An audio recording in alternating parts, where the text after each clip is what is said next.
अच्छा जी जवाब दीजिए इस बात का। मतलब अगर इंडियन क्रिकेट टीम जीती, आप सेलिब्रेट करने और हुड़दंग मचाने में अंतर है। सहारनपुर में भी बात को डाइवर्ट मत कीजिए। आप डाइवर्ट मत कर रहे हैं, डिबेट पूरा डाइवर्ट करने की कोशिश कर रहे हैं।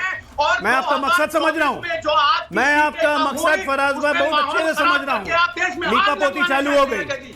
सुचरिता जी लीपापोती हो रही है क्योंकि यही हरकत सहारनपुर में हुई थी, वहां भी पुलिस ने अरेस्ट किया था। पुलिस के ऊपर मैंने एक बड़ा सिंपल सा सवाल पूछा,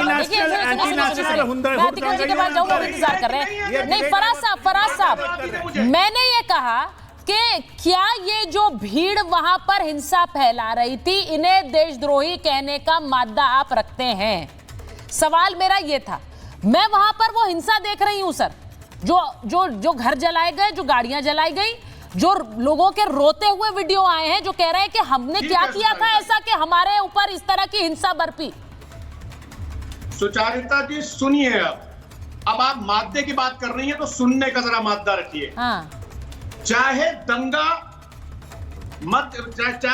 जो कहाँ हुआ था अभी ये क्योंकि नागपुर में, नागपुर में चाहे दंगा हुआ हो, हाँ। और वहां पर लोगों के मकान दुकानों में आग लगाई गई हो, लोगों को मारा गया हो, उसके जो भी रीजन रहे हो, या दंगा बहराइच में हुआ हो जहां दुकानों में आग लगाई गई हो और मकानों को जलाया गया हो, जहां भी दंगा होगा उसकी हम मजम्मत करते हैं और हम ये मादा रखते हैं सुचारिता जी कि जो ये लोग दंगा कर रहे हैं वो डीजीपी सर बैठे हुए, उनको कड़ी से कड़ी सजा मिलनी चाहिए। लेकिन अजय आलोक जी के मादा है, आप सिर्फ इन दंगाइयों पर बोल नहीं पा रहे हैं फराज जी। इनके मादा है, पूछिए इनके मादा है। आप सिर्फ दंगाइयों पर, इन तस्वीरों पर बोल नहीं पा रहे हैं फराज साहब।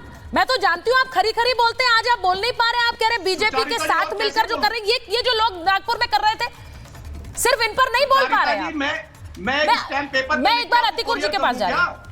नहीं, आप ये बोल रहे जो बीजेपी के साथ मिलकर कर रहे हैं। मैं सिर्फ ये पूछ रही हूँ कि जो दंगा कर रहे हैं, जिन्होंने गाड़ियां जलाई, अतिकुर साहब जिन्होंने गाड़ियां जलाई, उसमें मैंने कहा कि जिस तरह के सोशल मीडिया अकाउंट्स आए अतिकुर साहब, शर्मनाक हैं जो बातें कही गई। जो लोग इस तरह के अकाउंट्स को फॉलो करते हैं, इनको प्रोपोगेट करते हैं, आगे दूसरों को फॉरवर्ड करते हैं, ये क्या मानसिकता है? अपने भारतीयों को गाली दे रहे हैं बाहर बैठे लोग और ये लोग वाहवाही कर रहे हैं। शर्मनाक है।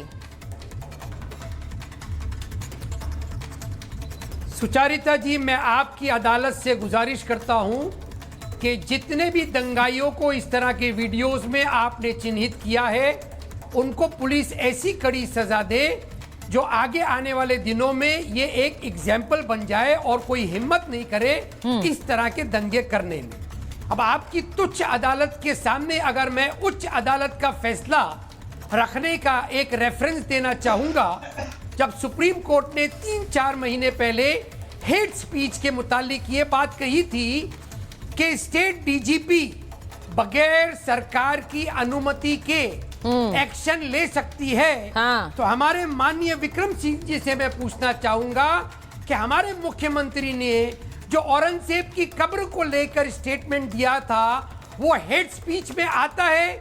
और अगर आता है तो उनके खिलाफ स्टेट डीजीपी ने एक्शन क्यों नहीं लिया?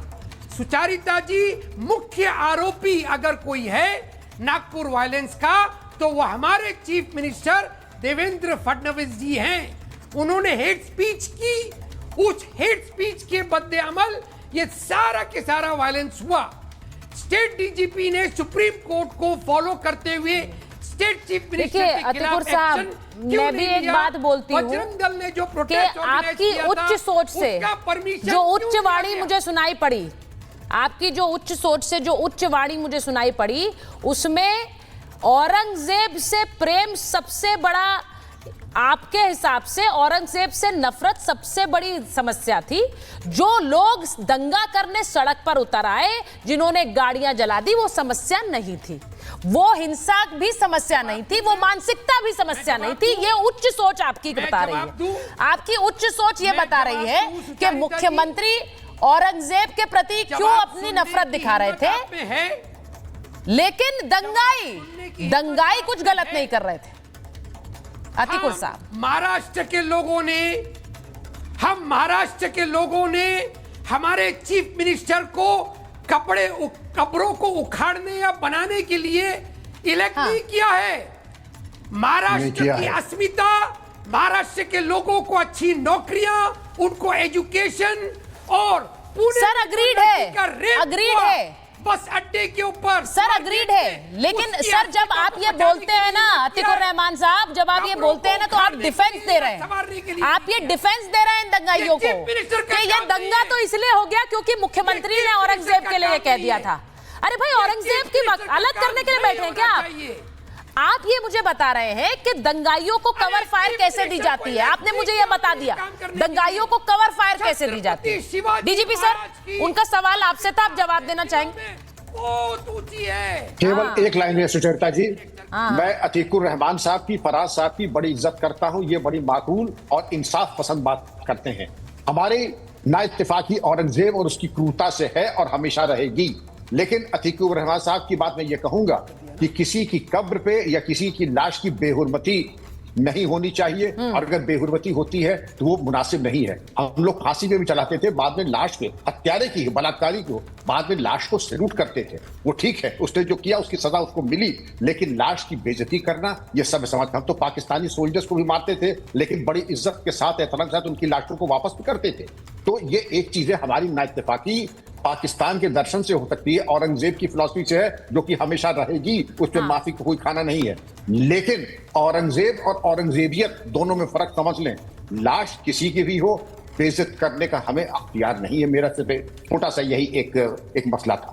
अब मैं चाहूंगा कि फराज साहब इस पर रोशनी डालना चाहें तो जरूर बताएं, हम लोगों की सरपरस्ती करें कि ये कानूनन भी जुर्म है और इंसानियत के तौर तरीके से भी ये। मैं एक बार अजय जी से पूछ रही हूँ, अजय जी जब आरएसएस के बयान आ रहा है कि औरंगजेब प्रासंगिक नहीं है, मैं इसलिए ये सवाल पूछ रही हूं क्योंकि ये बयान अभी जो अतीकुर रहमान साहब ने सीधे सीधे वो देवेंद्र फडणवीस पर आरोप लगा रहे हैं कि उन्होंने दंगा भड़का दिया।